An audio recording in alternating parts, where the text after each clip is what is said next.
The mind has its food just as the body has its food. The Buddha delineated three kinds. There's the food of sensory contact,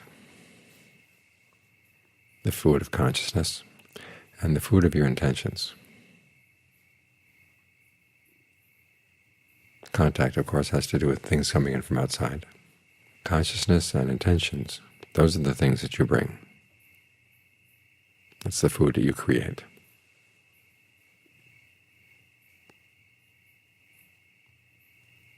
The problem with the mind is that it gobbles down everything that comes its way. So of course there's going to be good things and bad things.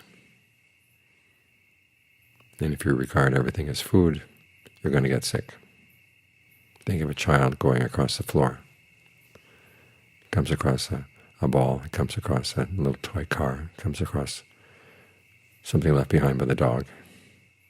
And if it eats everything that it comes across, it's going to get sick.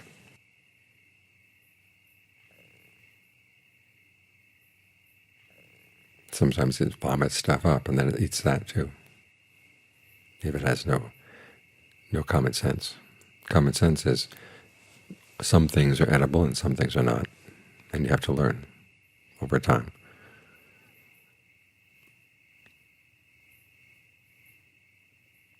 And sometimes we're able to take that attitude toward the world, realizing the world is not going to be the way we want it to. But we have a lot of trouble taking that attitude to our own minds, the food that we create. As I was saying this morning, the Buddha said that we go around with craving as our companion. And every little craving that comes up, we feed on. We cling, and then we suffer. It's interesting that in Pali the word for clinging is the same as the word for taking sustenance and the word for the sustenance itself.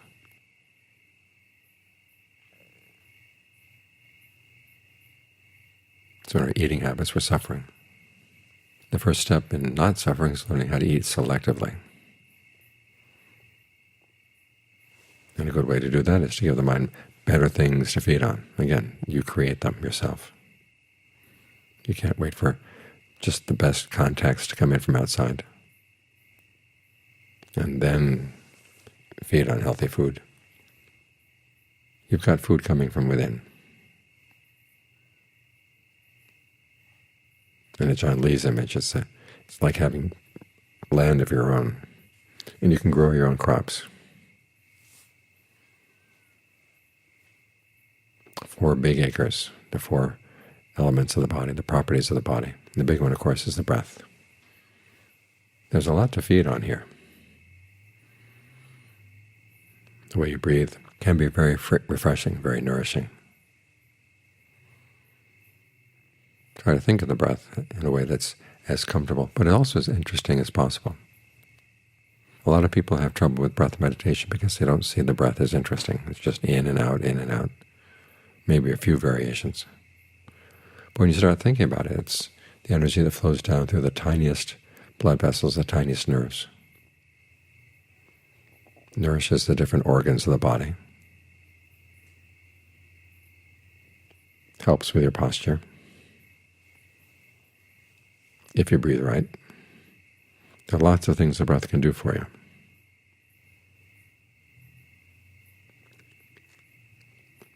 And if you can take an interest in it, then you're not so interested in the other things the mind is feeding you or offering as food as you're sitting here.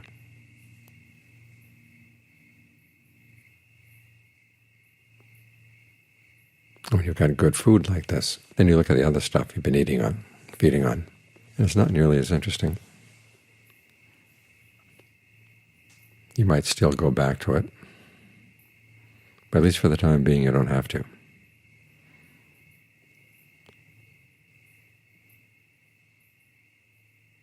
And when you get used to the feeding off of the breath, then you start thinking about those other kinds of things and feeding on them again. You can begin to wonder why. You realize now that you have the choice. In the past it didn't seem like you had a choice. Everything that came up into the mind just gobbled right down.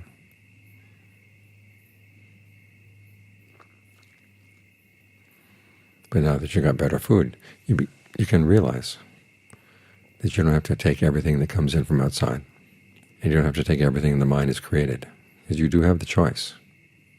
And John Sawat would talk about this often. We have the choice of the things that we're going to feed on. All kinds of things we can think about, and we can choose.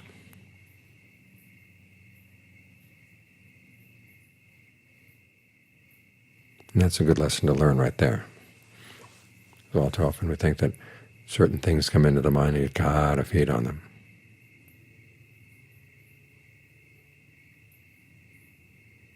It's as if we had no choice.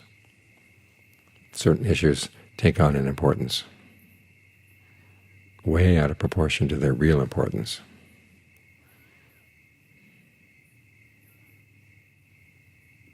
They seem to dominate the mind. And if that's all there is to feed on, well, that's what you're going to feed on. But you can create other food. That's the good part of that intention as food. With sensory contact, you have some control, but not total.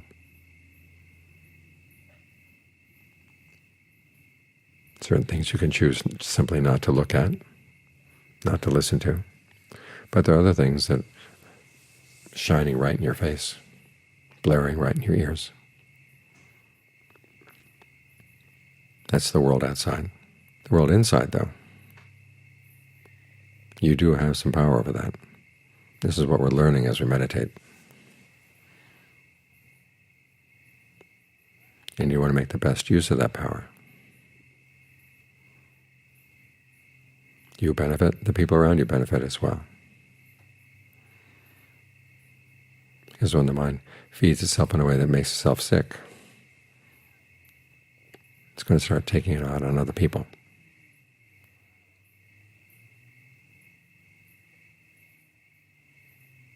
But if you're feeding yourself well, what's there to take out?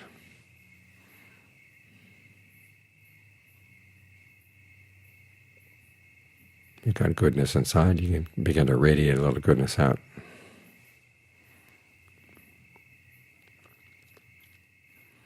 So remember this principle.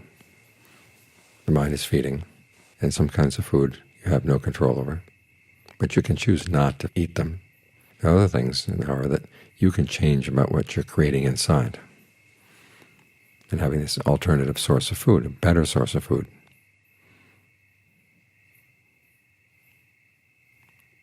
allows you to be a more picky eater outside. Someone does something, someone says something, things happen in the world. As long as you don't take them as food, they're not going to make you sick.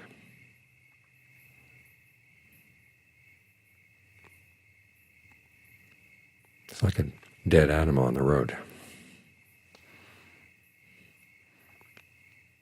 There are crows and things that will take it as food. But as long as you don't see it as food, it doesn't make you sick. Just see it as something there on the road. Leave it there. It's when you try to shoo the crows away and take some of their food away from them, that's when you're going to get sick. Or as John Lee says, when other people say things that get you upset, tell yourself you've taken something they've spit out and you've eaten it. And when you get sick, who are you going to blame?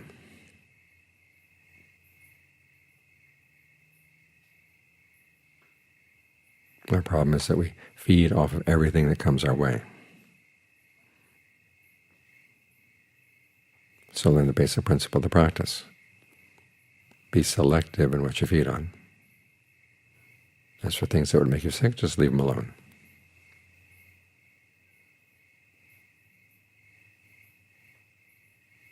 When you feed the mind with the path, get the mind in right concentration, sit here and talk to yourself about the breath, talk to yourself about goodwill, whatever the topic of meditation you've adopted. You're strengthening the mind. Ultimately, as the Buddha says, you get to the point where the mind doesn't have to feed at all, and that way you can live with anything. Thoughts come up in the mind, things happen in the world, and because it's not trying to take them in, you can view them with a lot more equanimity. and not really be disturbed by them at all.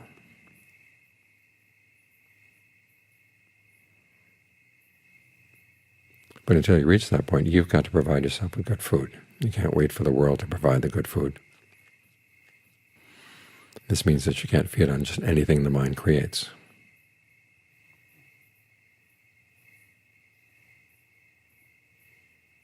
This is why we train the mind.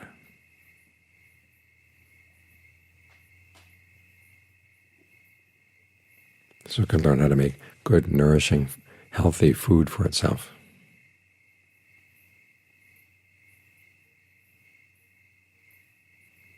And that's for the other potential types of food in the world. You just let them go.